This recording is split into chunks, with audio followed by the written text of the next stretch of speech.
Jadi para sahabat, kegunaan daripada mulsa ini adalah pertama mengurangi penguapan air di permukaan tanah. Halo para sahabat, apa kabar? Mudah-mudahan pada sehat, panjang umur dan banyak rezekinya para sahabat. Nah, untuk sekarang ini di musim kemarau seperti ini para sahabat, mohon maaf nih saya sambil merokok. Kita akan membahas masalah mulsa. Mulsa itu adalah materi yang disimpan di atas permukaan tanah. Biasanya kebanyakan petani menggunakan mulsa plastik untuk memperingan biaya pemeliharaan daripada pertanian para sahabat. Nah, untuk skala kecil seperti saya ini di halaman rumah, kita bisa membuat mulsa organik para sahabat, karena mulsa ini sangat banyak sekali manfaatnya apalagi di musim kemarau para sahabat. Salah satunya adalah ya kita tidak terlalu sering untuk menyiram tanaman kita para sahabat. Apa saja jenis mulsa organik itu para sahabat? Ya, kita bisa menggunakan daun kering, bisa menggunakan cacahan rumput, bisa menggunakan gedebok pisang, bisa menggunakan daun pisang, bisa menggunakan daun jagung, atau daun-daun tanaman yang berguguran. Nah, untuk sekarang ini saya akan mengaplikasikan 4 jenis mulsa untuk di pekarangan rumah, khususnya di polybag para sahabat atau di pot-pot bunga.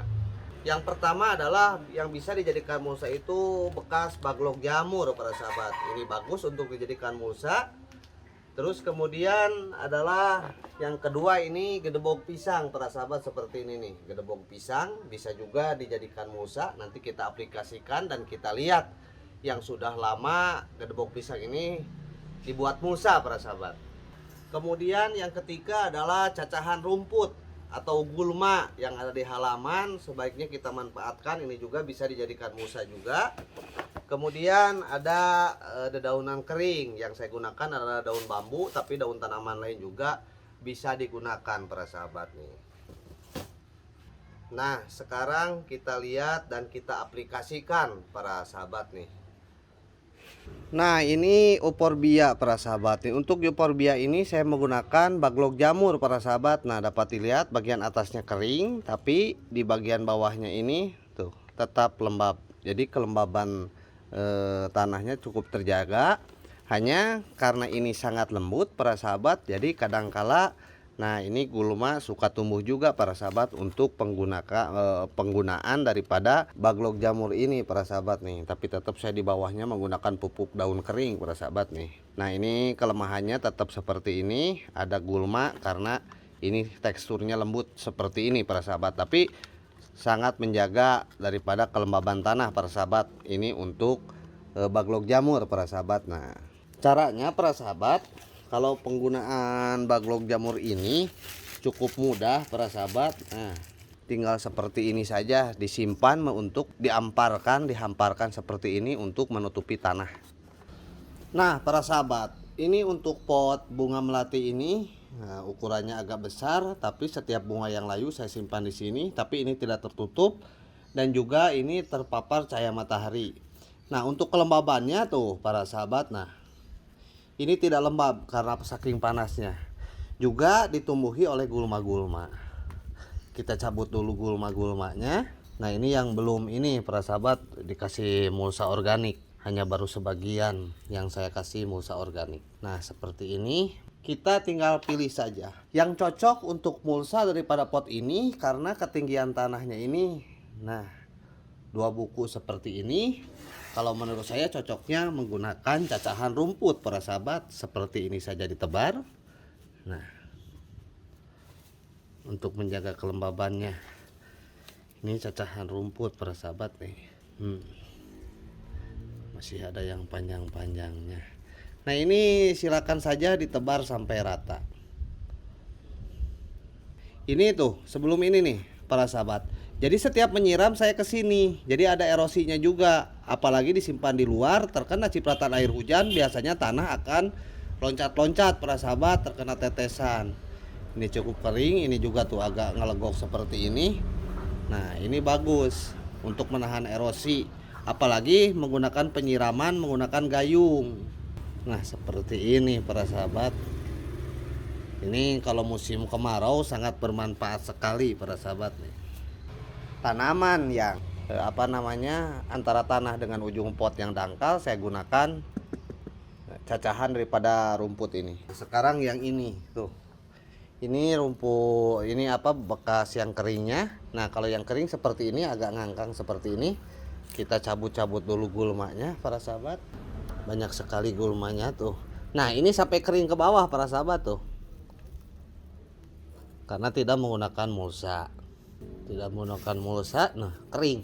Nah ini kan sangat apa namanya, dangkal. Jadi kalau pakai daun kecil bisa, daun-daun yang berguguran, terutama daun-daun yang kecil seperti ini bisa dijadikan mulsa.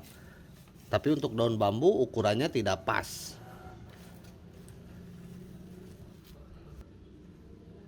Nah, jadi baiknya nyincangnya yang lembut para sahabat, juga pendek-pendek lah, bukan lembut, pendek-pendek, biar aman, biar enak menatanya.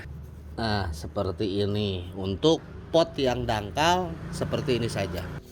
Nah untuk bunga pentas ini kebetulan agak dalam, gunakan saja bambu seperti ini para sahabat. Saya juga ada di pot gede yang menggunakan daun bambu. Harusnya rapih terbentuk para sahabat. Nanti juga akan melapuk sendiri. Nah seperti ini.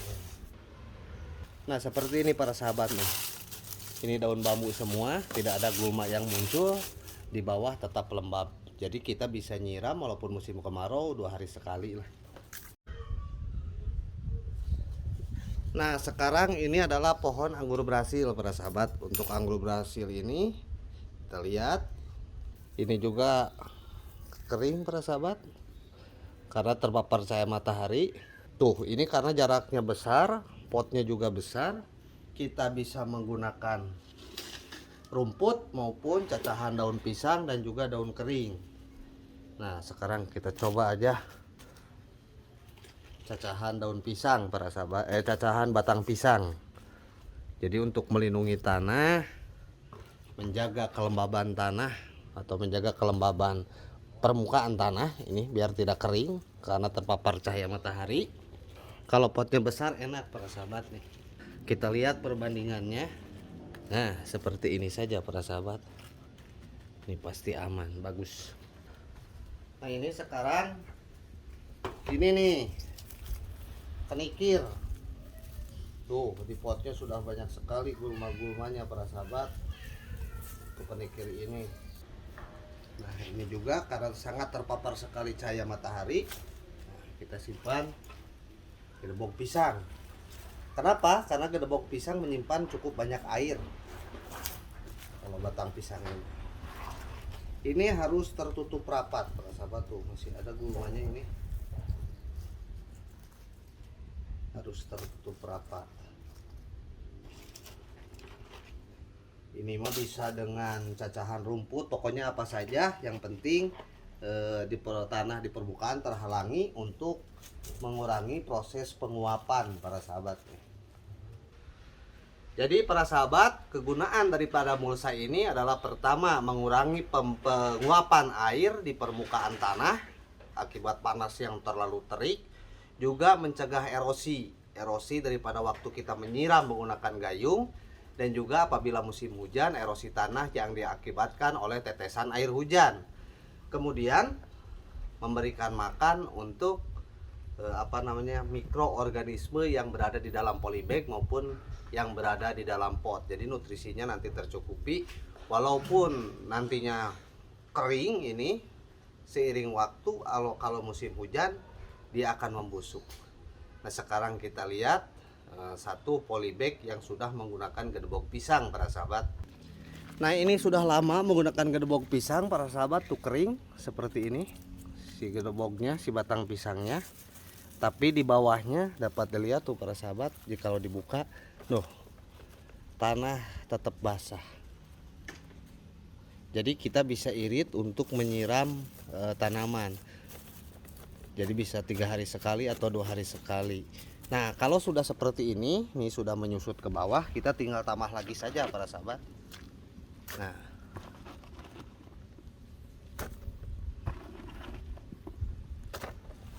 kita tinggal tambah lagi, mau dengan apa saja juga boleh para sahabat. Nah cukup gampang dan simpel para sahabat nih. Nah mungkin sekian para sahabat, kalau ada kritik maupun saran bisa diisi di kolom komentar. Jangan lupa like dan subscribe. Assalamualaikum warahmatullahi wabarakatuh.